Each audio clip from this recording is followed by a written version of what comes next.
most folks have found their only opportunities for higher education at CUNY. Earlier this week, I wrote an op-ed about how Bronx Community College changed my mother's life. My mom was born in Harlem Hospital in 1953. She descends from slaves and sharecroppers in Georgia and North Carolina. When she was 10 years old, her father became ill and had to stop working construction. So she ended up having to take care of her younger brother and sister while her mother went back to work and was working evening shifts. Her father died when she was a sophomore at Lewis Brandeis High School on the Upper West Side. And she was a marginal student. She did not have solid plans to go to college, but one of her college counselors told her, hey, look, CUNY has free tuition and open admissions. In other words, it guarantees a spot in a community college to any graduating high school senior. You should go to college. Which college do you want to go to? And so she decided to go to Bronx Community College because they had a nursing program. And so she entered in 1971. She had to take semesters off because she couldn't afford books sometimes. And with faculty support, she graduated in 1976. One faculty member devoted 4 full days, like 9 to 5 days, to tutor her so that she could pass a pharmacology exam that was necessary to attain her nursing degree. And if our class sizes balloon as we lay off faculty, we're not going to be able to provide our students with this kind of attention and support that they need and that they deserve, quite frankly. My mom has also paid it forward. She has spent 40 years working with low-income communities of color as a nurse. And I have benefited from her CUNY education because I'm not really sure what my mom's life would be like if she hadn't gone to Bronx Community College. She told me that Bronx Community College changed her life. And she said, I could have been out there. You know, I could have been hanging out. Definitely not working as a nurse, serving people as she is these days. So rather than compromise CUNY and really compromise the futures of the 190,000 plus undergraduates of color that are currently at CUNY, I really hope that our elected officials, our state electeds, will support the SHARE Act in addition to taking other actions. So thank you, and I look forward to hearing from our electeds. Thank you. Thank you so much, Natalie. Thank you for telling your story publicly. And the part that really spoke to me was where you said your mother had a professor who spent 4 days tutoring her one-on-one on pharmacology. That will not happen if CUNY lays off thousands of instructors. I mean, that's really what's at stake, and it's a choice. This choice, are we going to invest so that people like Natalie's mother can succeed, or is CUNY making the decision that those people don't matter? That's really the choice. Who's being prioritized by CUNY, by New York State and New York City? That's the choice that's being made. And so many of our legislators are standing up for the right choice. So I'm eager to hear from them.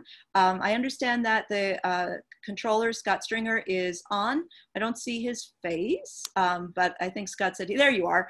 So Scott's going to address us first, and then Eric Adams, if you would speak after the Comptroller, that would be wonderful. And thank you. And I just want to say, I mean, I see Eric Adams is in a car, and who knows where the rest of you are. You've made huge efforts to be here. And just want to say thank you for showing up in every sense of the word. Thank you so much. Scott.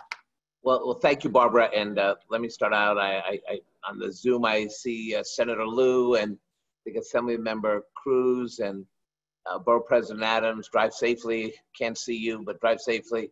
Look, I wanted to be on today because I wanted to make it clear that while we are dealing with serious fiscal issues in the state and the city, no doubt about it, the question going forward is, how do we assure that we don't balance budgets and spreadsheets on the back of struggling students?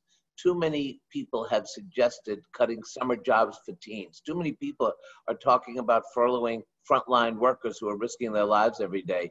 And now the failure to commit to a CUNY plan that's actually going to require more resources as we think about distance learning and the new way we imagine the university system.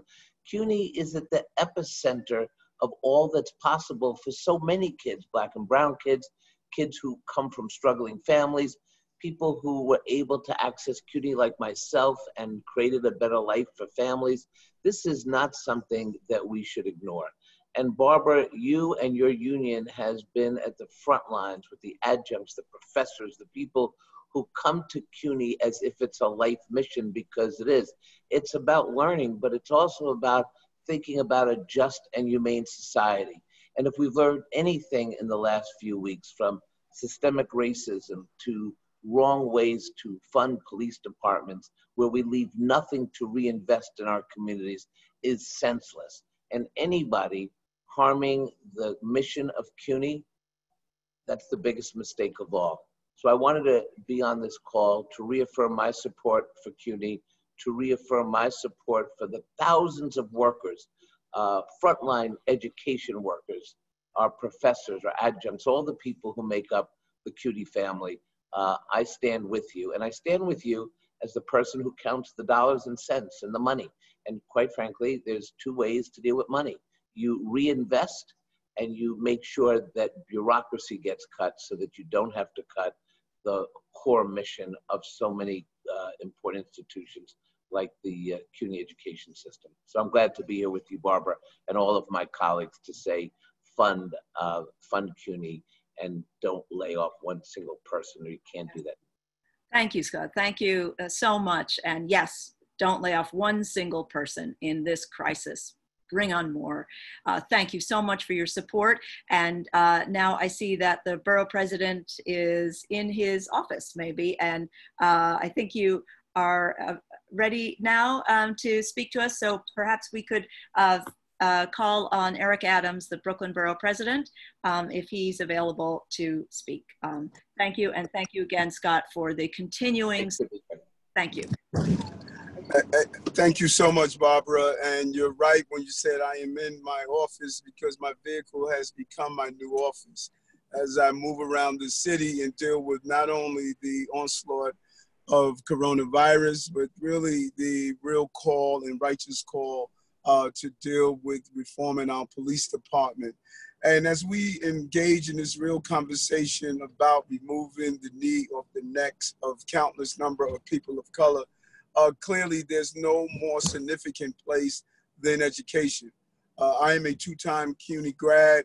The life I am living right now clearly impacted. It was impacted because of my ability to attend CUNY, my ability to ensure that my son had a quality education came from the foundation that I received from CUNY. So when you think about what happens in CUNY, we cannot just talk about one generation, as it was just shared. It is generational.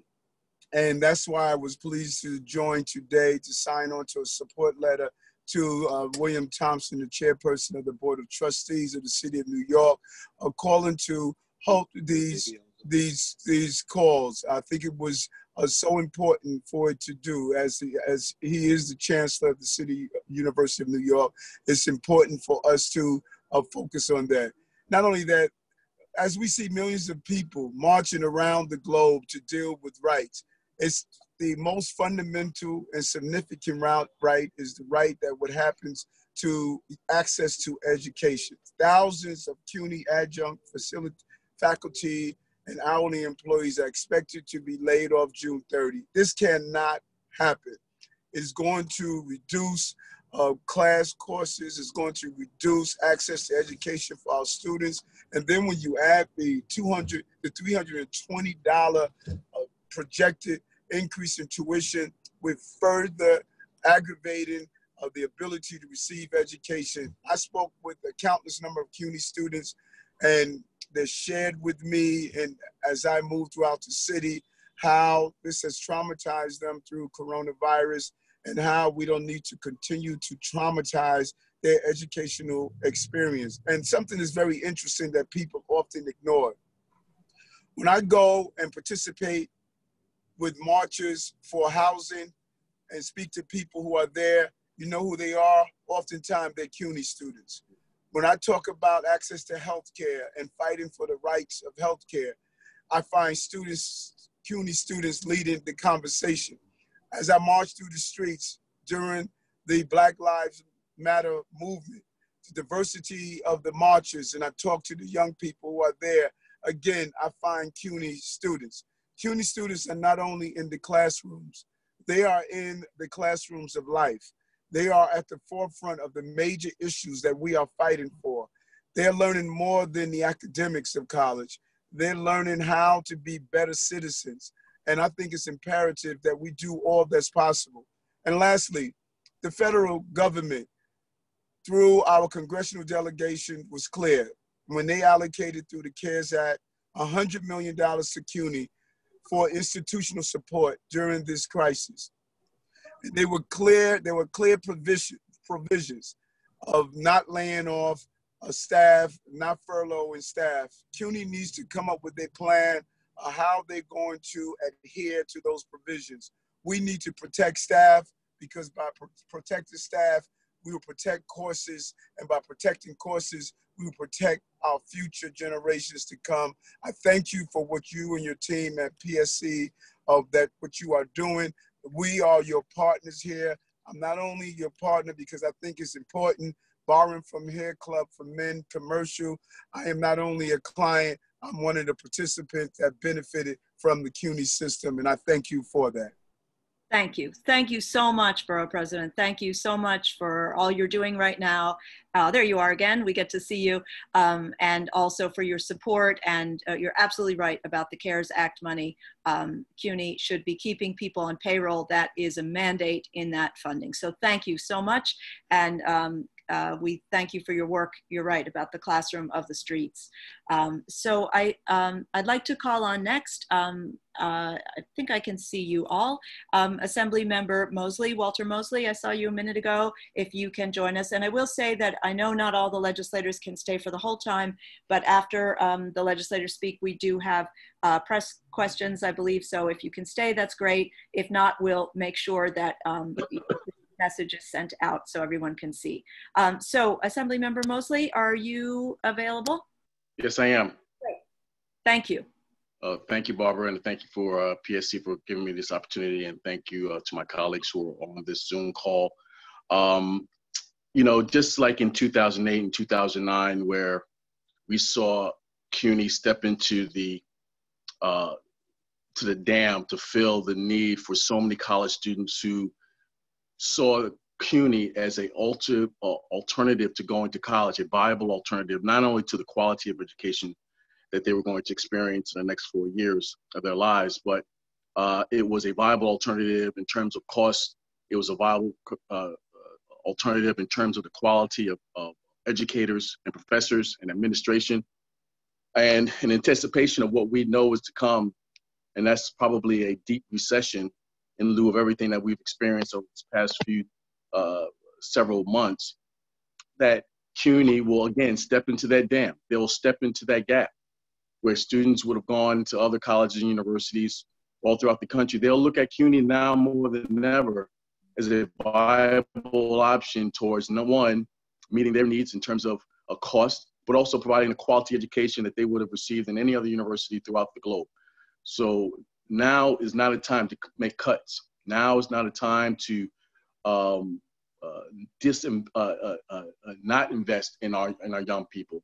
Now is a time more than ever to double down, to make sure that we provide all the resources and provisions that are necessary for CUNY to thrive in anticipation of the onslaught of students that are going to be looking to go to college at a cost that's sustainable to their families, while at the same time not lacking the necessary rigor as well as expectation in terms of quality of education that they will receive during their 4 years of undergraduate or in their graduate studies. So I call on my colleagues, I call on our executive to hold off on these budget cuts, understanding that now more than ever we need to invest and not divest out of CUNY, but invest in CUNY, not just talking about the bricks and mortars, but the people who actually make the university and college campuses what it is. I represent Medgar Evers College, and now more than ever, we need to be supportive of Medgar Evers and all that they're trying to do in terms of providing a quality education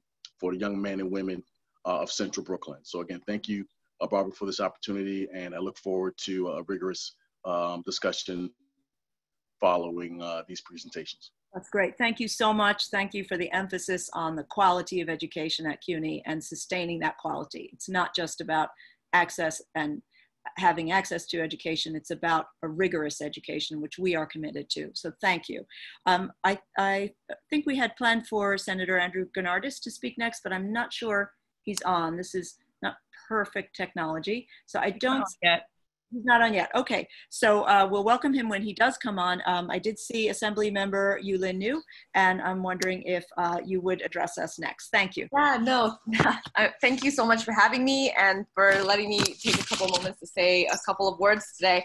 I just wanted to say that I'm always happy to do anything with CUNY because, as some of the folks here may know, I'm actually a CUNY Baruch alumni. I just wanted to say go Bearcats. I know that's a real animal and not at all shaped like our symbol, but it's okay.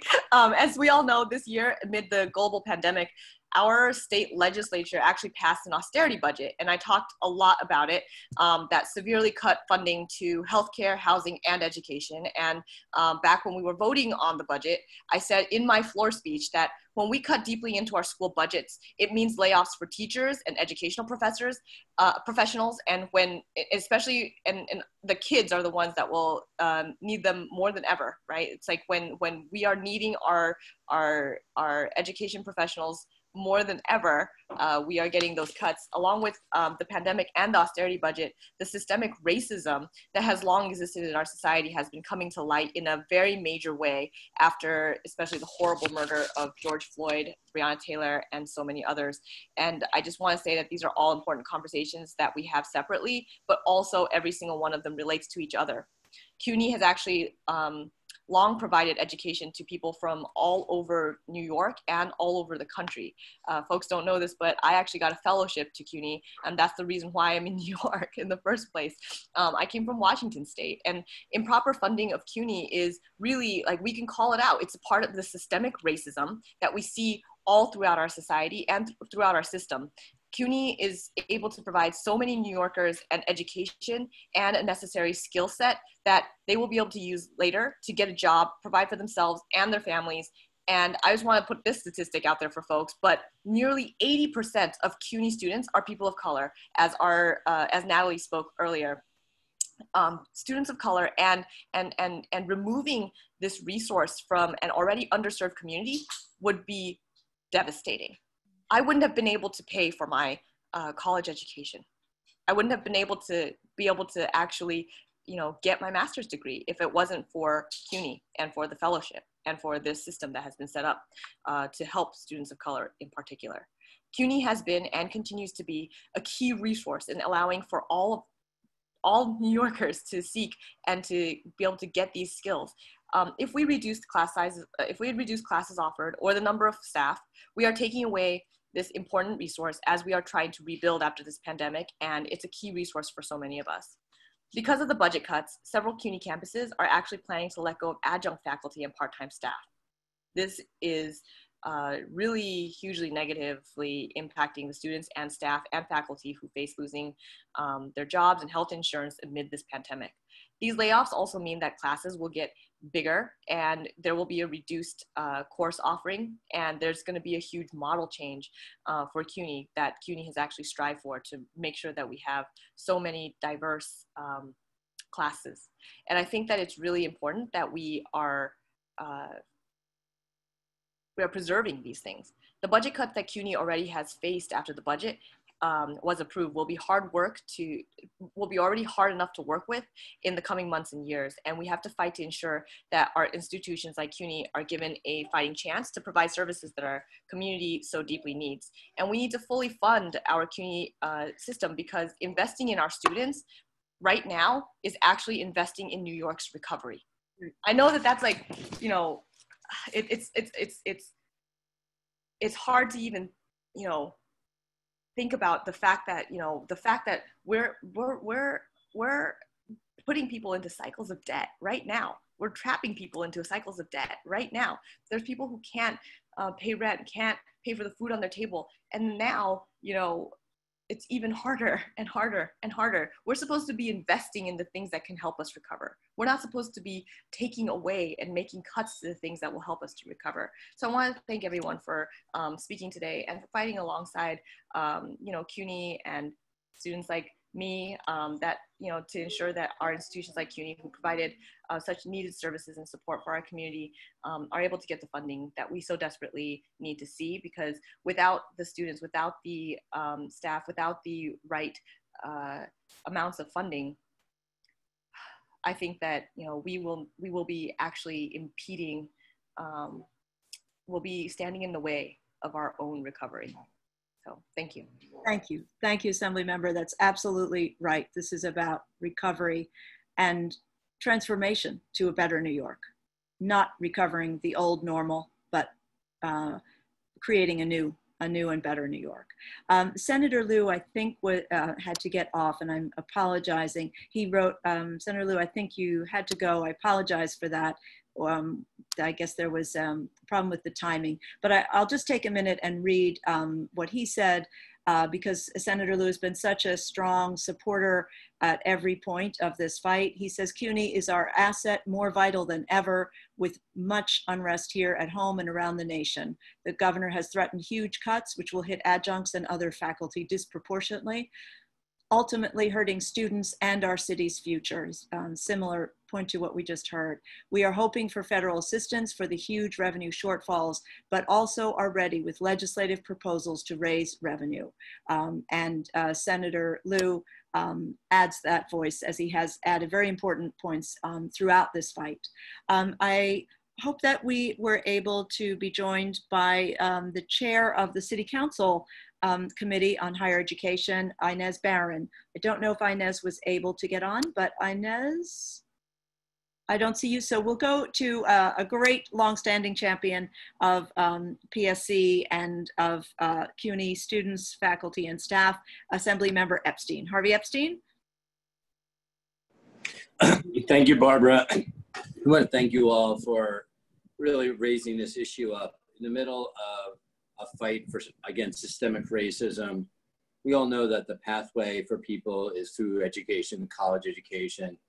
And, you know, as a CUNY alum myself, my father went to CUNY. These were the pathways out for all of us. And I am privileged to be, you know, in a society of white, my white maleness doesn't impact me as ways that does people of color, but CUNY still allowed my family to get through the system. Now, the idea of doing cuts in the middle of this is outrageous. We need to invest. We need to have resources. And how do we do that? Well, federal dollars may or may not come. The state has to step up no matter what. The state and the city has to say, we will ensure that high income earners pay more so our CUNY system can function. The city can do it right now by increasing the tax rate. Right now, if you're a millionaire, half millionaire, or multi-billionaire, you only pay 3.34% of your income towards tax. That could be 4%, 5%, 6%, from 5 million to 10 million, from 10 million to 20 million. Same thing on the state level. We could raise, you know, the highest is 8.82%. We could say that's 9.2% or 10 or 12. But why shouldn't someone makes $1 million be different than someone makes 10 million or 100 million? We need revenue, other sources of revenue. People who are these private equity companies who use all this mezzanine debt. They pay no taxes, even though you and I, when we want to buy a house, had to pay a mortgage recording tax. And there's pied-à-terre tax, stock transfer tax, revenue after revenue options are on the table. And New York City and New York State must step up, because if we do not fund CUNY, we're going to lose another generation. CUNY is a pathway out. CUNY is the opportunity out. And the real question we have to answer is when more and more people are going to want to go to college, because obviously, you know, other employment opportunities might not be available with 4 million New Yorkers doing poorly, you know, being unemployed right now.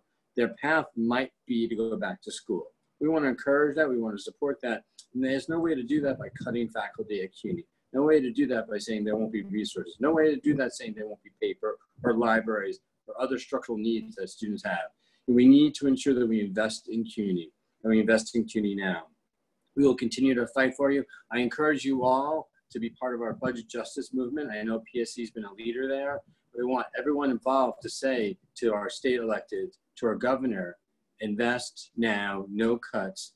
If you do cuts, it'll destroy the system. I encourage us to be a part of strategy that talks about revenue. Thank you all for what you do, and I'll continue to fight with you. That's fantastic. Thank you so much, Harvey. And to all the legislators who've been on, it's so important what you say about new sources of revenue. These are choices. And I think of something Reverend William Barber said about the not unintentional differences between healthcare for people of color and Black people specifically and other Americans. The defunding of CUNY is not unintentional. And we need to change that situation and change that intention, especially at this moment of need for recovery for all of us. And especially for the need to invest for a change in resources that serve the communities that have been hardest hit for generations by racism, by COVID, by this income inequality, and now by the economic crisis. So this is the moment for CUNY, and that's why it's so valuable to us that you're stepping up. I do want to say that several other colleagues of yours, as you know, have signed on to these letters of support, other borough presidents, Queens Borough President and others, and we'll soon be proudly releasing that. The deadline for CUNY to notify of not appointing adjuncts and other instructors is June 30th. So we'll be releasing that before then, and calling on all your power and the power that was exhibited here today to fight back. So I think now we will turn it over to some questions that have come in from the press and elsewhere. But just before that, I do that, I'll ask Tiffany Brown to remind folks of how they can tweet out what they're hearing and also tag the legislators who've spoken. Tiffany? Hi, everyone. So yes, we will be using the hashtag #CutCovid-NotCUNY, and we will also be using the hashtag CUNY Summer of Struggle, and you can tweet at several of the elected members that were on the press conference and use the Q&A function to insert your questions. We'll be leading with press questions as well as some questions from our members. We have currently 577 people on, so we thank you. And we're gonna turn it over to some questions now, Barbara. Great, so do you want to read the first press question and then we'll turn it to the panelists to address it? Okay, give me one moment. Okay.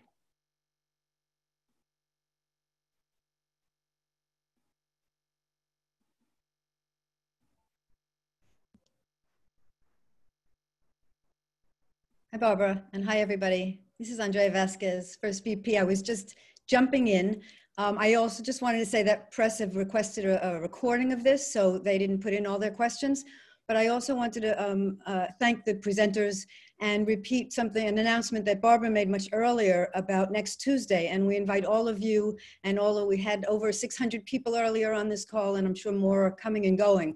But on Tuesday, the 23rd, we're going to have an action, a virtual and a physical action, making the connection between Cuomo and CUNY by lining up, by having everyone line up and hold a poster between them or a bandana between them, a safe action, but we hope to get just as many people involved as we have here today. So I urge everyone to join. Thank you. Stand together for CUNY. Okay, back to Tiffany. First question. Tiffany. Sorry, give me 1 second. Okay. So the first question comes from Sari Kalinsky. Sorry if I mispronounced your name. My Queens College students' families have been devastated by the pandemic, personally and financially. What can we do to ensure that auxiliary programs such as SEEK, mentoring, advising, etc., that help get vulnerable students to graduation are protected? Right. So I'll see if any of the legislators want to tackle that. What can the programs, speaking about the special programs, sometimes called the opportunity programs at CUNY, that are so important to bring in students who otherwise might not come to college and certainly might not stay because of the need for extra support. What can we do to make sure those programs are protected? Any legislators want to speak to that? I mean, I can say quickly, we kept the funding in this year in the budget. We are, in the Assembly, we're deeply committed to those programs. If the governor proposes any cuts in those programs, we will push back. And I think this is a conversation that we all need to have with the governor. He's the one who's going to propose additional cuts. He's the one who's going to propose anything that's going to be a cut, and we need to ensure that doesn't happen by ensuring there's revenue. And that's only just to get the baseline where we are today. We need more resources, and that requires additional revenue, but he's proposing potentially 20% cuts across the board, and we need to ensure that these programs don't get cut at all. If anything, they should be enhanced. Great, thank you. Tiffany, next question, or? The second question we have is in regards to taxing the rich. Will the millionaire tax be passed? Will the millionaire's tax be passed? We'll turn that to Harvey Epstein again. And then I have a question I'd like to ask the borough president. Harvey? It's really up to everyone on this call. The 600 people on this call will make the decision about whether we can pass a multimillionaire and billionaire's tax. Because we have the votes, I believe, in the Assembly. It'll be a little tougher in the Senate. And the real question is, the governor had a bottom line in March in the budget, and he didn't want to raise revenue on high-income earners. And the question you have to answer today is whether you're going to push so hard on the governor that he has no choice. We repealed 50A, and the governor signed the bill because it was overwhelming support for doing that. The movement said, you need to repeal 50A, and we had the ability to do that this week. We will get revenue and tax millionaires and billionaires if the movement is so strong that governor can't ignore you. You need to be the agents of change here. I know we want to do it. We just need your help. All right, thank you. And 50A is the law about disclosure of previous police misconduct allegations. This is Yuh-Line. I just wanted to add to what Harvey was saying a little bit and just basically say that, you know, yes, it's true that we need to build momentum for revenue building. I think more than ever, we have to be fighting to say that it's unacceptable that we have, you know, cut healthcare, cut housing, cut education in a time when we need these things more than ever. Healthcare right now is in a global pandemic. How could we cut healthcare in a global pandemic? How can we be cutting education when our kids are not able to go to school? Like, how can we do these things in such a devastating way when there are things that we need to be responsible for? The state should have been that cushion. The state should have been that cushion for the economic recovery to come, and the state needed to make sure that, you know, we were actually putting the funding in the right places in the right moments, because this is the time to be able to invest. And as Barbara was saying, we need transformative change. We can't just be, you know, allowing for the Band-Aids to come, because we have so many Band-Aids on. We have so many Band-Aids on, we can't even see the patient anymore. We literally, we have to take the chance right now to make transformative change. The system that we are operating in is racist. The system that we are operating in is racist, and we need to change it. There's the fact that, you know, the Excelsior program, all of these different things like that we allowed to happen, but yet we didn't like increase TAP. But, you know, these are all things that are just mind-blowing.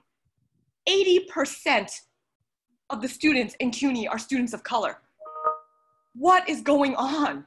We have to ask that question. Why are we kicked to the curb when we actually can just raise revenue and make sure to fund the things that we desperately need? Never in history has there been a recession where we did not raise revenue. Right. Only now. Right. I think that says it all. Thank you. Thank you so much for speaking so powerfully. Thank you. I wanted to ask the borough president a question, but I think he had to drop off. Sometimes hard to find everyone on these calls. So I do thank him. One thing I do want to talk about is the fact that we've had support from borough presidents right here in the city. Very important to leverage that support, because as Yuh-Line Niou just said, and Harvey and others, this is exactly the wrong moment to make these cuts, and it signifies a decision to harm people, to say that certain lives matter more than others. That's what the cuts are about, to say Black lives don't matter and that certain lives matter more than others. And that's the decision we are challenging. I'm wondering if we could have another question, and then I might ask one for Professor Natalie Vena. Tiffany, do we have another question? Yes. Can you clarify the status of the CARES Act money? Has it been distributed? Has it not been spent yet? Great question. The CARES Act is the third COVID stimulus bill that was signed into law on March 27th, and it includes $2.3 trillion, and it includes specific funding, about $14 billion for higher education. And that money is allocated on the basis of it's allocated to colleges. It's not allocated to states or to whole university systems, but to colleges. And it's allocated on the basis of the number of students in the college and the number of students who are Pell recipients, Pell grants, and additional funding for minority serving institutions, as they call them in the federal language. So the total for CUNY actually is about $251 million. About half of that is by law required to be spent in direct grants to students. CUNY Vice Chancellor testified the other day at a hearing that Inez Barron held that CUNY has received the portion of the money that is to be distributed to students. That's about half. It's a little technical, but about half of it. And they have begun, I'm not sure if they finished that distribution.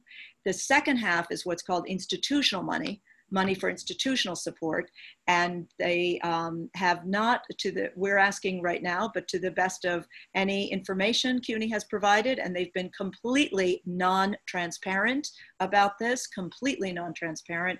That money has not been received yet. There's a process that involves the state. That's the money, I think it was, one of our speakers spoke earlier about that. In the CARES Act legislation, there's a provision that calls on any higher education institution that receives any of the funding under the CARES Act Education Fund that says that they shall, which means they must, to the greatest extent practicable, keep all employees on payroll during the pandemic crisis. And we are calling on CUNY to heed that. That is not a recommendation, that is not a wish, that is a requirement. And announcing layoffs that are planned for thousands of people does not qualify as keeping people on payroll to the greatest extent practicable. So we are calling on CUNY to use those funds to keep people on payroll, and not just to keep people on payroll, but to allow them to serve the communities that we've been discussing today. That's why people need to stay on payroll for their own lives. And I want to say that the adjunct instructors who are whose vulnerability is being exploited by the CUNY administration in this crisis, CUNY would not have survived years of racist disinvestment if it were not for the willingness of adjunct faculty and other part-timers in particular, and all of us, to do much more than we're paid for, but particularly for adjunct faculty to keep teaching at CUNY, despite the underfunding and despite very tough conditions and very modest pay. And for CUNY now, in this crisis, to take advantage of that system of contingency to say we plan to lay off thousands of people is really despicable. It should not happen. And that's why we're so glad to have the support of everyone here, and why we need you on the street on Tuesday, June 23rd, and supporting that call on CUNY. Do not lay off a single person. We heard that here today. So thank you. Thanks, Yuh-Line. Great question. Tiffany, next one, and we'll take a few more before wrapping up. Maybe one or two more. Next question is, what can we do to get the person that is not here, but is really the only one who has the power to stop these layoffs and appropriately fund CUNY to do the right thing? And this person is referring to Cuomo. Okay, well, I think that's a good question. I might see if any of our legislators want to speak to that, if they're still on. I would say that when there are cuts that are so devastating, the legislature can and should come back and actually say that we're not going to accept those cuts. that is actually a possibility right now with the things that are going on. Unfortunately, we, and I voted against this, but the legislature did give up a lot of their own powers to the executive during this crisis. And I think that that is including a lot of the budgeting power. And they did say to us in the chambers that if there are cuts that are so devastating that we cannot take them, that we can vote against them, and we can call that out. So I would say that actually the legislature can do certain things, and I would encourage anybody who cares about CUNY to make those calls and fight for CUNY funding. This is one of the cuts that I think would be devastating to the recovery of New York. Thank you.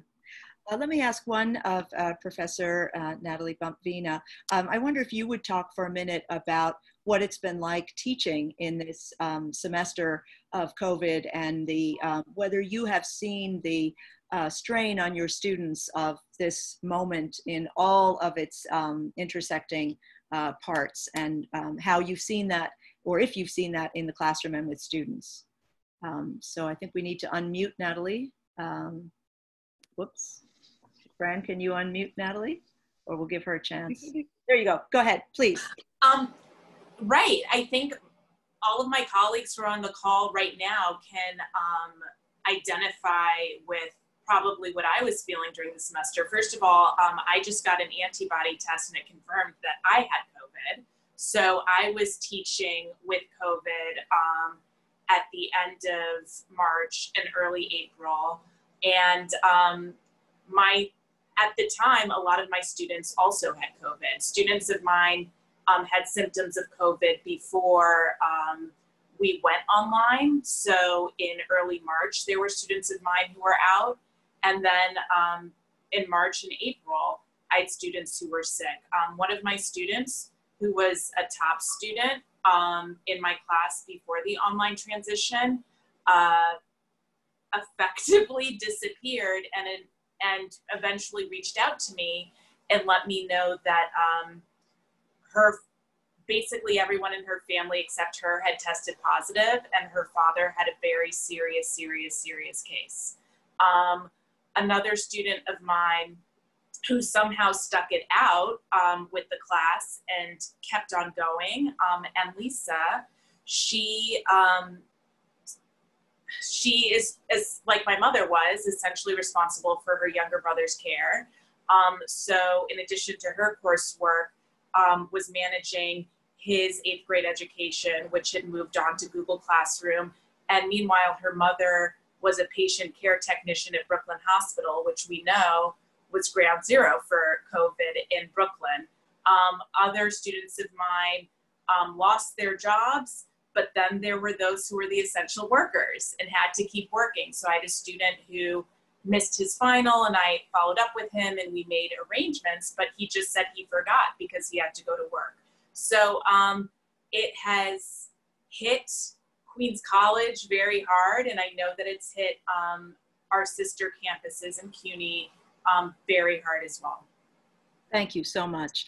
I got a message from City Council Chair of Higher Ed, Barron. I don't think Inez is able to be on the call, but she wanted to send her support. And certainly Inez has been a tremendous and vocal supporter of the need for investment in CUNY, and especially now. So thank you. Very important to hear what you said, Natalie, about our students and you. I'm glad you're better. I'm glad you're better. I think we have one last press question from.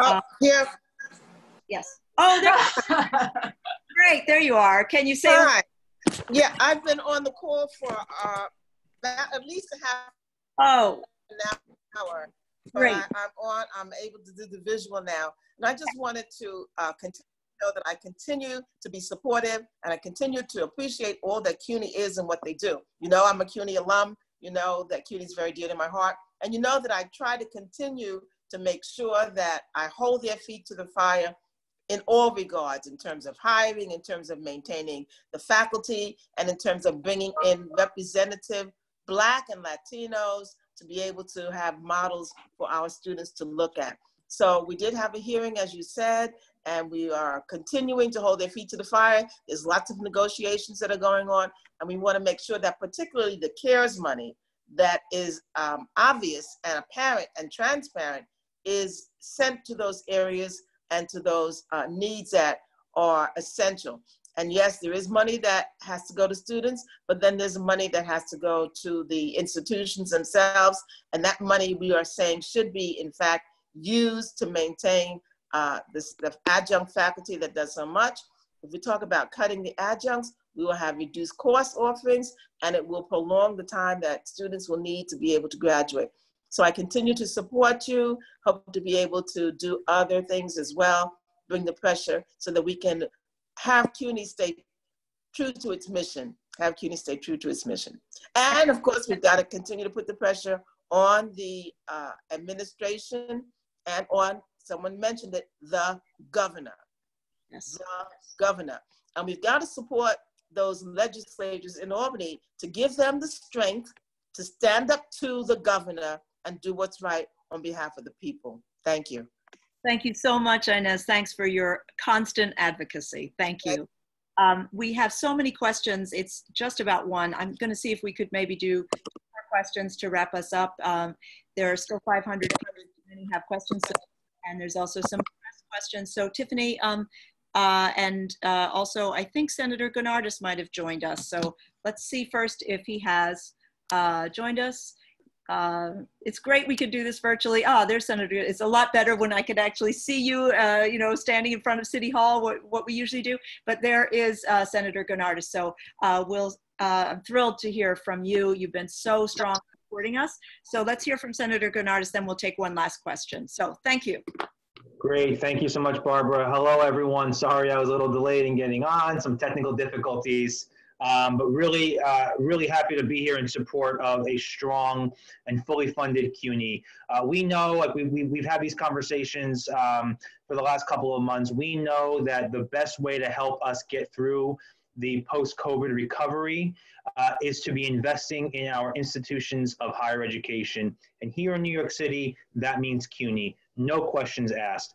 This is not the time for budget cuts. This is not the time for layoffs. This is not the time to be disinvesting from the human capital necessary to get us out of this moment and also prepare us for the next moment. You know, there was a great editorial or op-ed in the Times, I think it was last weekend, about how important fully funded, free public higher education is towards a post-COVID world. And especially with the lens of what we've seen over the last 2 weeks, knowing that this is an economic engine of opportunity for so many of our students of color across the city, this is not the time to even be contemplating cuts to CUNY. So I stand proud to be here with you as a CUNY graduate, as a adjunct professor myself, as someone whose parents met at Brooklyn College. I wouldn't be here were it not for Brooklyn College. We will do everything in our power to make sure that we are continuing to invest in this world-class gem of an institution that we have here in the city and not let it take any step back with the budget. So thank you. Thank you so much. Thank you. And thanks for your support constantly. I do want to say that Senator Gennardis and all the others who've spoken today have signed our letter calling on the CUNY Board of Trustees Chairman, Bill Thompson, and on the Chancellor of CUNY, Felix Matos Rodriguez, to do the right thing and stand up. There is still a chance. There are 2 weeks left before these cuts are supposed to come through. Stand up and do the right thing. And we will be publicizing that letter, and along with your names, the names of many other colleagues. We need to keep that pressure on. I think we have one last press conference that I think, press question that I think we can take, Tiffany, and then I know we need to wrap it up. So one more, Tiffany? Yep.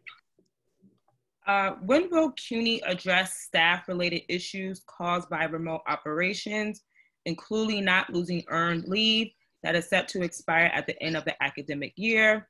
We are doing more work, and it is even harder now that we are in remote operations.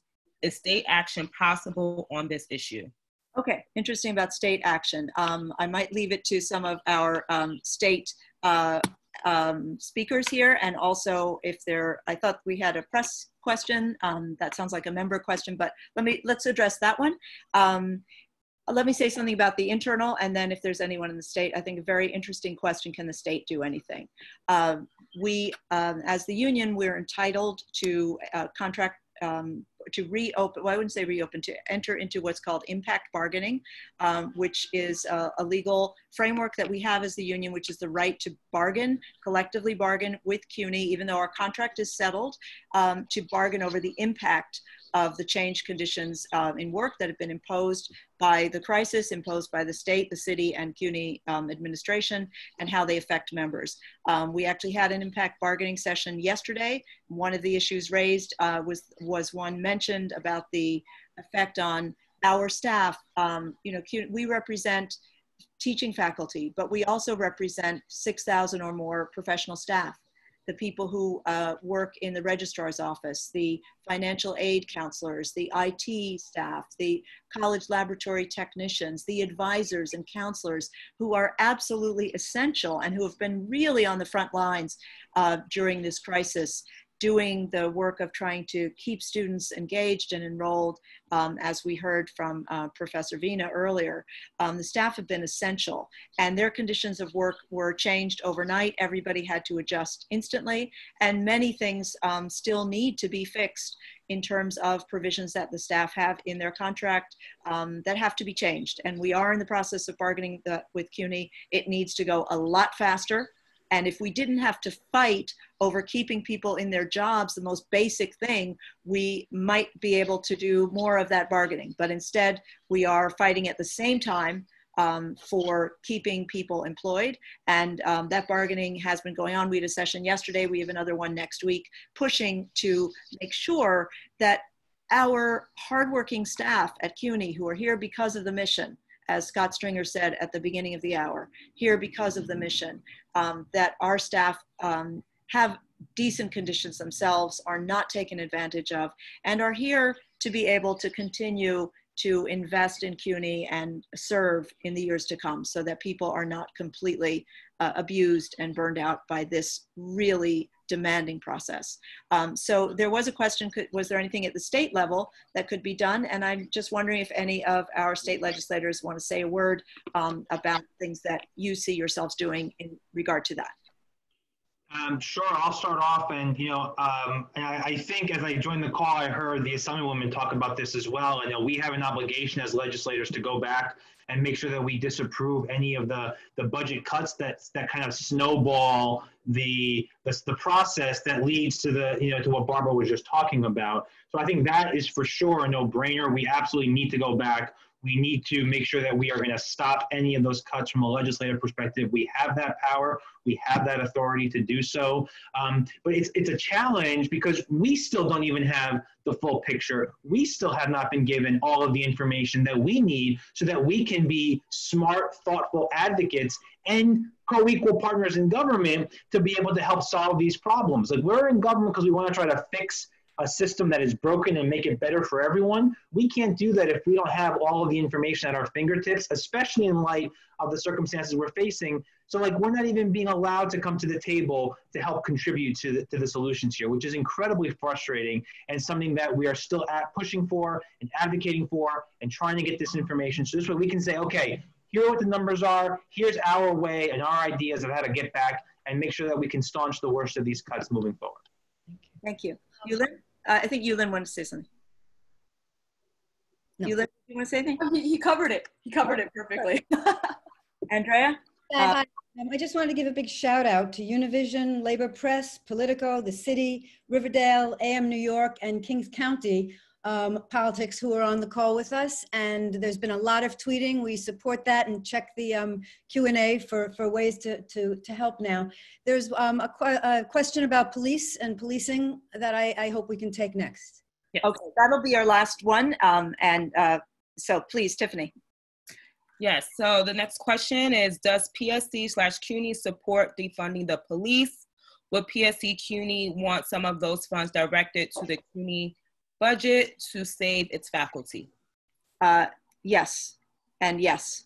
Last night at the PSC Executive Council, we passed a resolution calling for a redirection of a portion of the funding, and we called for $1 billion of the $6 billion that go to NYPD to be redirected to resources that serve serve communities of color, that show that Black Lives Matter, and that invest in the futures of the people we're privileged to serve at CUNY.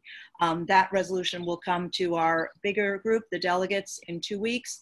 But I think that given the intensity of our members' support for that position that they've expressed in the streets and writing to us, the support we've had for the statement we put out about the murder of George Floyd, and the long history of our members fighting racism. There are people who came to CUNY out of the civil rights struggle and are still at CUNY that we're privileged to teach with. So I'm confident that our members will support that resolution. So yes, the PSC now has a position on record calling for defunding of the police, which is generally taken to mean reducing funding and redirecting funding towards resources exactly like CUNY. And I think one good way of putting it came from actually one of our members who writes about this, Alex Vitale, who's a professor at Brooklyn College, talks about non-police solutions to issues in society. There's no reason that police have to be used and people have to be criminalized to address solutions such as poverty and domestic struggles. And so we are calling for non-police solutions and putting that investment into institutions like CUNY. I mean, CUNY in particular was created through a referendum in 1847, specifically to address the possibility of the radical experiment of educating the children of the people, the children of the whole people, sitting side by side. And that's where the money should go. So absolutely, we have that position. So maybe that's a good place to end. A very important question. Thank you so much. And I want to say to PSC members, first, I want to thank the legislators who were here for your support and courage and passion. Thank you so much. And thank your colleagues. It's great to be able to see you. And I want to say to the PSC members who are on, we have something to fight for. We are really fortunate in this moment to be able to have an institution that could play a role in not only economic recovery, but moral recovery, social and political recovery of our city and our world. It could. It doesn't always play that role, but it could. And we have the position, the privileged position in a way to have that to fight for. We also have each other to fight for. Not every job is on the line yet in the same way, but we will only solve this if we all fight together. So I feel very lucky to be in my position at this moment and very privileged to be with all of you. So I call on all of us. You've been called on already today. I call on all of us. This is our fight for each other, for the future, for our students, for a different world, and let's get busy. And I will see you on June 23rd. So thank you all so much. Take care of yourselves. Stay well. Take care. Bye.